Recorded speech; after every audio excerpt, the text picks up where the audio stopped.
Jeff, we've got another nugget that we're going to be doing here today. Our guest today is Flying Penguin. They, our nugget's going to be very on a unique business model that they have. So Yep. many ice companies, they have large blocks. These guys have 300-pound blocks, and they do it a little bit different than what you've probably seen before. So I think our guests are in for a treat today, don't you think? Absolutely.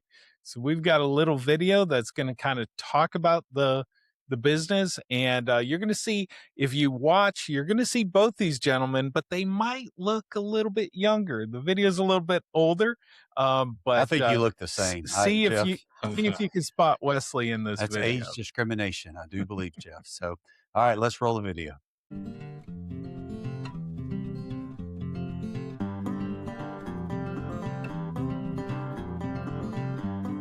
I'm Robert Heath. We're in Bryan, Texas. It's Flying Penguin Ice Company, and we've been making blocks of ice for carving for at least 30 years now.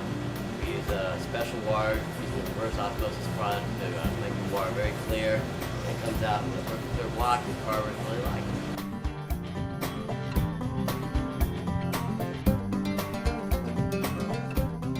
Right now, this is where we pull the what we call the climb bell blocks. It's the ones that we use. It takes about 3.5 days to freeze a single block.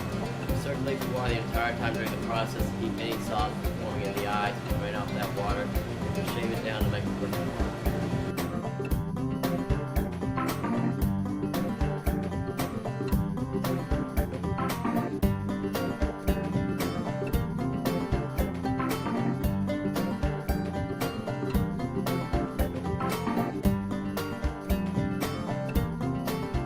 Use a mixture of milk to solidify the color, along with water-soluble timber paints.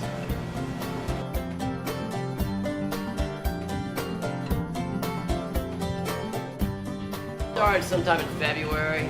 It's going to take all summer. We're going to do about 6,000 blocks altogether, a combination of white, clear, and colored blocks. And we hope sometime in September to be done with this.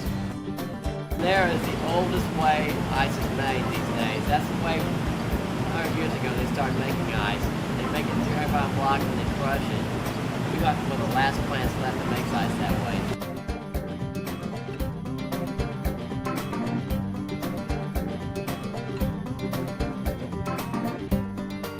That's an aerating rod we put into the tank to keep the water circulating when we try to make clear blocks. We keep it there now because someone's going to grab a hold and pull the block out of the can.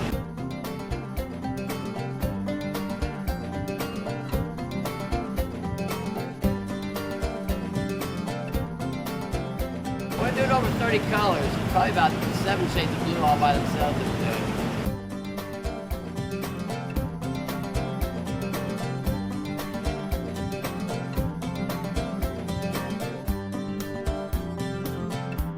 This will be our holding vault where we hold the blocks before we ship them to Galveston. We can store about 300 pallets in here. Currently we have about 200 pallets in the vault.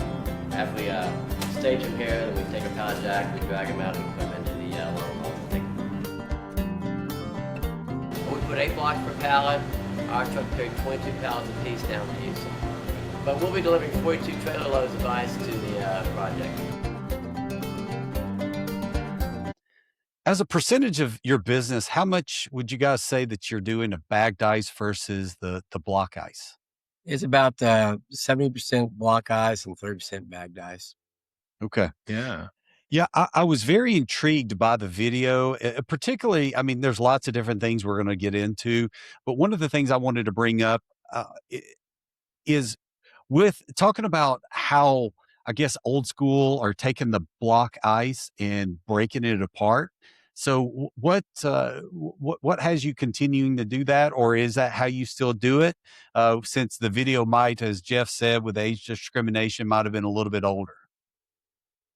No, that's exactly how we do it. The only thing we've changed is the way we those clear blocks they show.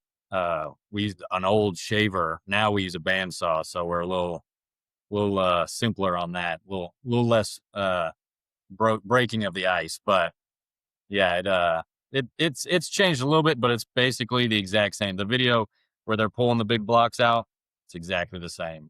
So how do you break that ice? Because that's got to be a big giant hammer. Well, so they're really just, they're in forms in these metal cans. You pull them out, and we just slide them out. I mean, it's kind of like a big popsicle, you know. Yeah. You pull it out and load it up on a pallet. That's about it. Okay, so your bag dice that you do, you don't actually break those blocks, do you? Do you use? We use both.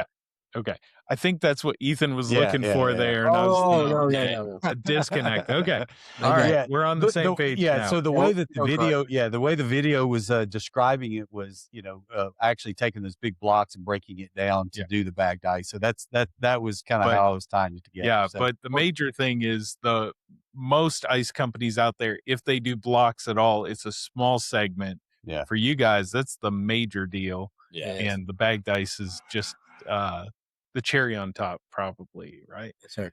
Yes. Well, want to introduce you guys to Robert Heath and Wesley Spelbring.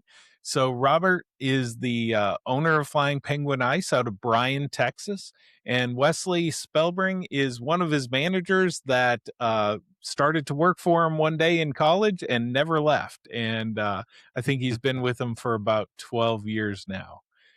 So, talking about the ice blocks, the colored blocks in the video, you're talking about servicing one of your accounts is Iceland. Tell us about that whole situation, that relationship, and what you do for them. You know, the story about the saying, when one door shuts, another opens, is kind of the way it works for us, the block business. Originally, we were selling block ice to a nice company in Houston that was passing on to cruise ships. Then cruise ships quit doing carvings. And then a man named Odermatt, a Swedish man who had a carving business in Houston, came to us. And the man claimed to be the first person to ever use a chainsaw to make a carving block. But he bought a lot of ice, and the only block plant in Houston closed down. He came to us. So we started growing our production and went from just doing climb bells to the can blocks you see now. He didn't care if there was a little white stripe in the middle of him. He just wanted a lot of ice to carve up. And then he retired. And then one day I got a call from, it's actually called Moody Gardens in Galveston. And they do a project called Iceland now. And they were just thinking about doing it. And he drove up from Galveston, Texas to see me. And he said, "Why did I come all the way through Houston to see you?" I said, "Because I'm the only person crazy enough to still be doing this." And that was like 13 years ago. And the first year we did it, Wesley was here. We had no idea how to make colored blocks. Yeah. I mean, we went on the internet. We tried and tried. And the first year, if you look at the video, you notice we're showing how we match colors. Some of those colors don't match very well, but Our colors match a little better now. They're But, right up. and every year, so they fly in 50 Chinese ice carvers every year, carve it all up. So in October, we deliver like 8 tractor trailers a week for 4 weeks and get it all done. Or we Wow. started 2 weeks ago making for this year. Yeah. Well, you brought something up that I'd never even thought about, and it just hit me that cruises I used to take, my wife and I, our honeymoon, we went on a cruise, and I remember seeing an ice carving. Yeah. Why did they? Yeah, I Well- mean, and now I don't see them, but I never thought about that until you mentioned it. You know, they've changed their model. They don't do midnight buffets anymore. And that's where most of that ice went to. Now they have water slides and go-kart tracks and rock walls. And that's what they want to bring people in for, not a midnight buffet. So the Well, ice block. I mean, I'd like to see ice carving at lunch I don't- buffet. I I don't don't- know why it has to be a midnight buffet. well, it just went away. Time discrimination. We got discrimination everywhere here, Dad. Yeah. This is ridiculous. So one of the questions that you talked about is how you get the color to come out the way that it does. And I know you've told me there's a secret ingredient that really moves the needle. Will you share that with us and our audience? So we really, the paint is just a simple kids tempera paint. It's nothing special really, but the secret ingredient is milk. You mix the paint up with the milk, and I guess the commercial milk is homogenized to keep it all suspended. Raw milk will settle, and so that homogenization keeps it suspended throughout the whole block. So all you gotta do is mix it up the one time when you first do it, and it stays all throughout the block, and it doesn't settle out.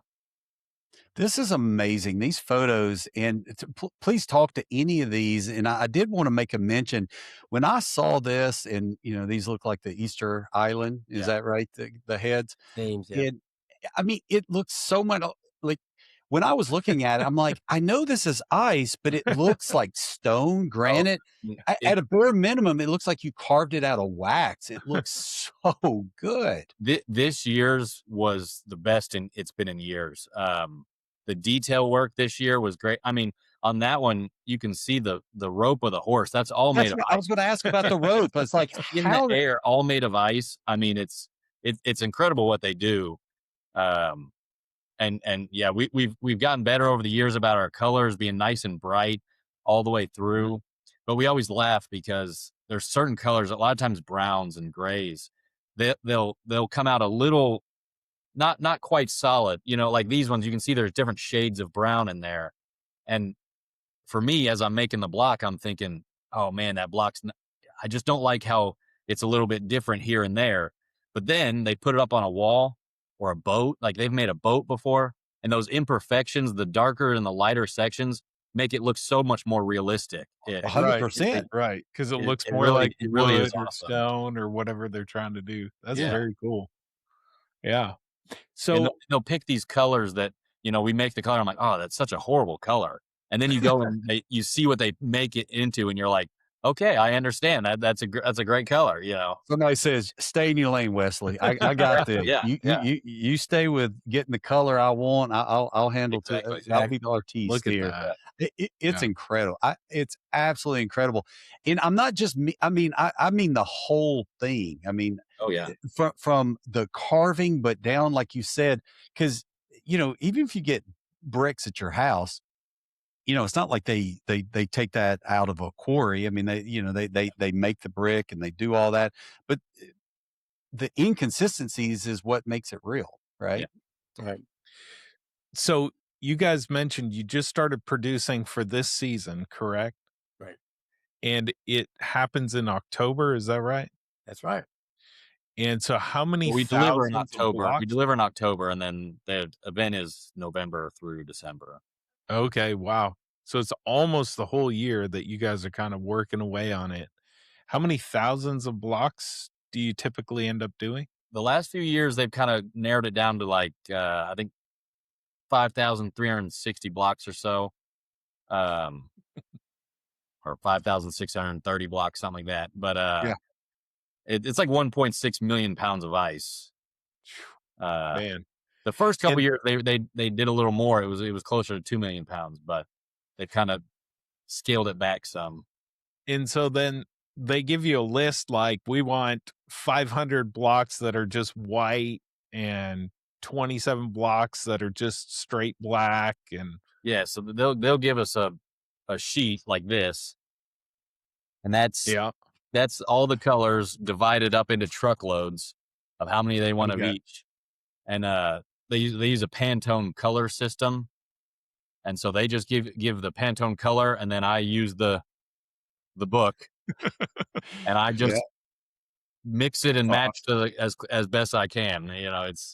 There's no exact recipe. I got to figure that out, but And they That give, is so cool. they give us a specific list so that on every day they know exactly what they're going to get. Yeah. So it keeps on track.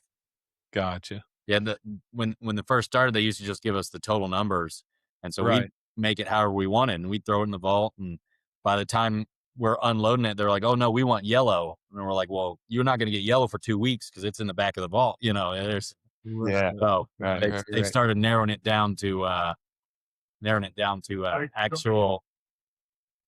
Narrowing it down to Yeah. actual. Time to come on in. This is No, podcast. no, it's okay. Yeah. Well, I wanted to jump into an icebreaker. So these are, off the wall questions that we have. Flying penguin. Where did the oxymoron name come in for flying penguin? Where did the name come from? I Well, love when it. I first started the business after I graduated from A&M, we called it Ice House because in Texas, Ice House is like that's where 7-Eleven started, was in a business called an Ice House, and so we picked that name because I was in the keg business. And after, I mean, I backed into ice business. After a couple of years, I started getting phone calls from restaurants needing ice. I go, this is better than selling beer. And so I started with the Matchbox 600 as a hand scoop, and then it just kept on growing. And one day we decided we need a better name. Well, the problem is when you Google ice house, Yeah. about There's a lot. 75 different ice houses all show up, and that doesn't Yes, help. right. So you needed something that, as the internet was getting bigger and more prevalent, people are looking you up. As soon as you type it into Google, you're the first thing that pops up. Oh, I you absolutely, go. I absolutely love the name. Yeah. I had Everyone always asks because of the issue, but he's got a cape. He's a superhero, so that's how he Yeah. flies. idea. no, Okay. that's awesome. That's awesome. So, Jeff, did you notice in their background, because they were talking about Ice House I and did not until now. so I noticed that immediately when you guys came on, and we take every chance we can to plug Amy Brady's book. She was a guest that we had, one of our early episodes. But if you notice on here, that's the exact same photo that you guys have in the background there. And I was curious, what made you put that up? Because you didn't put that up just for the podcast, I don't think. But I was just curious about the history of that photo behind you. Actually, I found that photo. I was doing a Southwest Ice Association convention in Houston one year, and I was looking for something for the auction. And just right down the street from where our convention was, there was a guy who sold old Houston photos.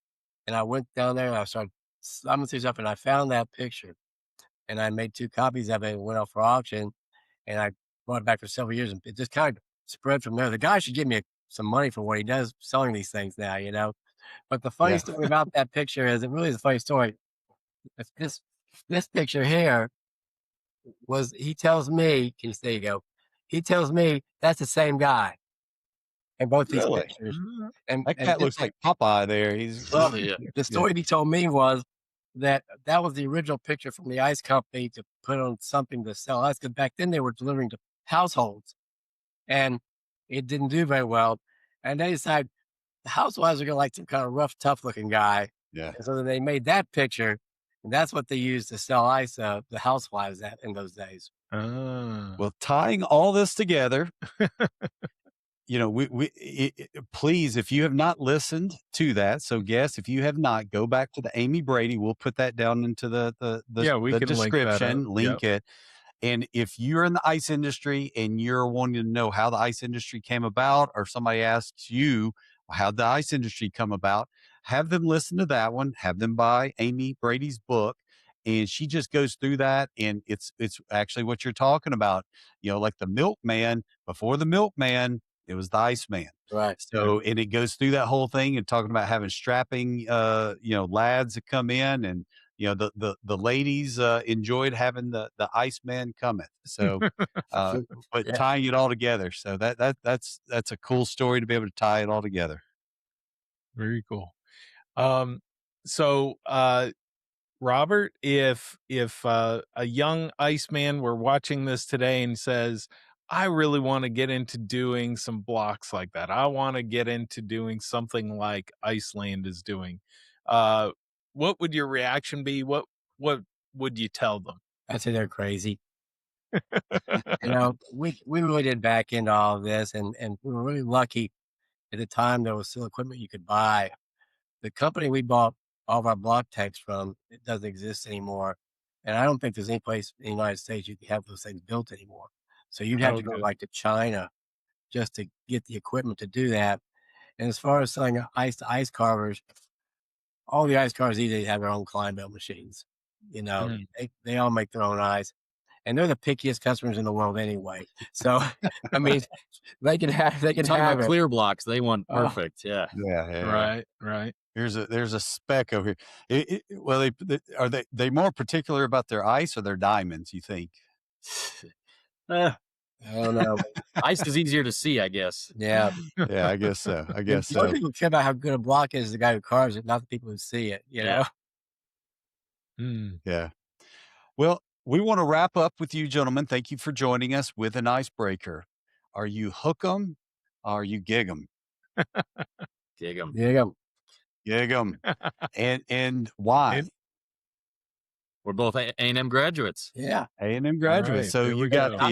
the I'm from the Austin area, but I'm third Never gen. been a fan. I'm a third generation Aggie. So, Okay. All Okay. right. Do you guys happen to know the Do Perfect people? We don't know them, but it'd be nice if we did. yeah, no Yeah, kidding. yeah, it'd be pretty cool. So, all right, I'm an Auburn guy. I make that fairly clear, and who cares what he is? So we don't care. We do Yeah. not care. Yeah, I was wondering if there was any kind of rivalry there, or if Robert only hires Aggies. No, we got some kid over here. Got a Longhorn hat on. Okay, okay. I will Somebody tell you, lurking in the Same background. way. Yeah. Got it. Yeah, Just same for thing. him, our Wi-Fi is Longhorns suck. So Very nice. You very know, nice. I've got to change our Wi-Fi now. This is yeah. Well, I've always said with the RT, he can say the words. They're 2 4-letter words. What Alabama? Roll Tide. Yep. Roll Tide. See, he just cussed on air, so we're gonna have to clear that up. So terrible. Well, we appreciate you guys joining us. We've been coming from the RouteMan studios at the KCS headquarters here in Pelham, Alabama. We so appreciate you guys taking a few minutes and telling us a little bit about your business. And you guys have a wonderful day. Yeah. Thank you, guys. thank you. Bye.